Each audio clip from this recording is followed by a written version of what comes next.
A dificuldade em arrendar casas e quartos está cada vez maior. Quer ficar por dentro da realidade daqui? Então fica comigo que eu já te explico. Oi gente, tudo bem com vocês? Eu espero que sim. No bate-papo de hoje eu vou contar para vocês como é que tá sendo, né, tanto para nós imigrantes arrendar casas ou quartos, quanto até mesmo para os próprios portugueses, essa dificuldade toda que está sendo por aqui. Bom, para quem está vivendo aqui já sabe, né, a realidade, o absurdo que tá arrendar casa, o quão subiu, né, o valor do arrendamento das casas. E para quem não está aqui ainda, deve ter aí mais ou menos uma ideia, uma noção, ou já ouviu falar, né, tanto nas redes sociais quanto nas reportagens, quanto que subiu o preço das casas por aqui. Esse aumento todo acaba por causar muita frustração nas pessoas e dificulta ali você querer arrendar uma casa. E depois, nesse momento que a gente está vivendo agora, a gente não tem certeza do valor, que se vai subir, se não vai. Também tem aumentado muito em questão de exigências do que eles pedem, documentação para você poder arrendar uma casa. Dizem muito sobre as imobiliárias que pedem muita documentação. Porém, acontece que as pessoas que estão arrendando particular, né, os arrendatários particulares, também estão começando a cobrar tanto documento quanto a própria imobiliária. Óbvio que você encontra aí pessoas particulares que não pedem assim tanta documentação. Sim, você pode encontrar, claro que pode. Mas a maioria deles estão pedindo as mesmas documentações que uma imobiliária por acaso pede, entendeu? Então, óbvio que todos vão pedir o calção antecipado. Depois tem rendas, e aí varia. A quantidade de rendas vai variar, tanto de imobiliária para imobiliária, quanto de senhorio para senhorio, né? Que são os arrendatários. Então, também pedem aí ou duas ou três rendas antecipadas ou até mais. Depois pedem o fiador, tem uns que até abrem mão do fiador se você pagar uma renda a mais, tem outros que não abrem mão de fiador de forma alguma. Depois pedem o teu IRS, pede os 3 últimos recibos de vencimento, pedem que você tenha contrato de trabalho, tem alguns que pedem que seja um contrato de trabalho de efetividade, outros não exigem isso. Então tem ali várias coisinhas que vêm acrescentando cada vez mais para eles se sentirem seguros em arrendar a casa. Só que isso acaba complicando para nós, né? Que às vezes não temos todas essas documentações. Então fica mais complicado pra gente, a gente acaba ficando frustrado, porque às vezes a gente até tem o dinheiro para pagar, mas não tem essas documentações todas para apresentar.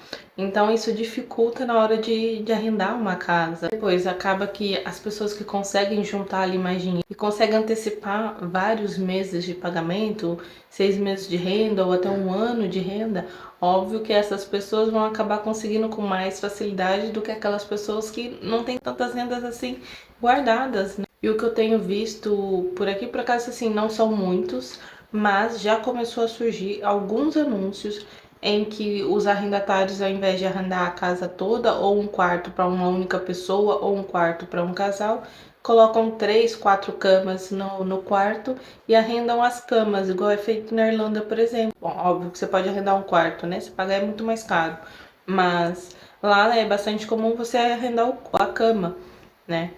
Dentro de um quarto. E eu já comecei a ver aqui alguns anúncios em Lisboa, são poucos, mas já comecei a ver, que também estão fazendo a mesma coisa. Ao invés de você ter um quarto todo para você, você divide o quarto com 3, 4 pessoas que você nunca nem viu na sua vida.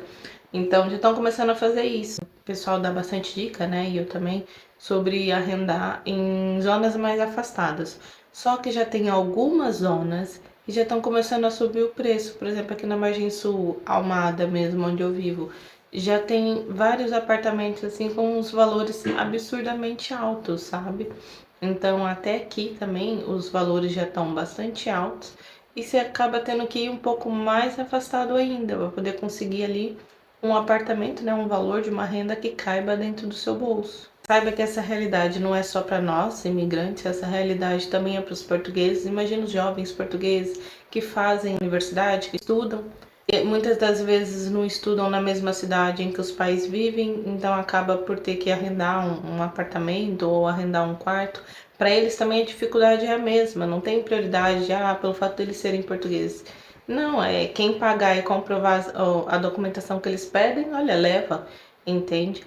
Então, assim, para eles também tá sendo muito difícil. Até sair da casa dos pais e viver a vida deles também tá ficando cada vez mais complicado, né? Esse desembolsar um valor tão alto para se manter tá ficando bastante caro e não é só para nós, é para todo mundo que vive aqui. Uma dica é para quem tá aí à procura de casas ou quartos, é se você encontrar, aplica logo para você enviar sua documentação, entre em contato, manda mensagem ou liga ao invés de mandar mensagem, que é até mais rápido, né? De olho, porque da mesma forma que elas aparecem nas plataformas, né, tipo OLX, Idealista, Sapo, Imo Virtual, no Facebook, da mesma forma que elas aparecem, esses anúncios, desaparecem também de forma muito rápida. E um ponto muito importante é ter atenção aos golpes. Infelizmente, sempre teve, né, essa questão de golpes de casas, mas é óbvio que agora está se intensificando cada vez mais por conta da procura muito grande por casas. Então tem muitas pessoas colocando anúncios de casas que, por exemplo, são casas do Airbnb e colocam como se fosse casas para arrendar normal, a contrato de 1 ano. E aí elas fazem com que você pague, né, o depósito antecipado, que seria o calção e a renda, te dá a chave, né, tipo, ela mesma arrenda como se fosse a Airbnb, te dá a chave.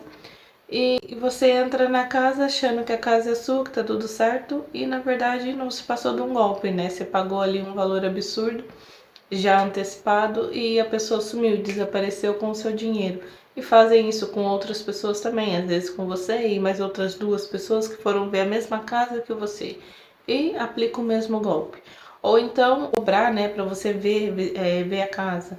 Então, às vezes eles cobram 50, 60 euros, nem é um valor assim tão grande.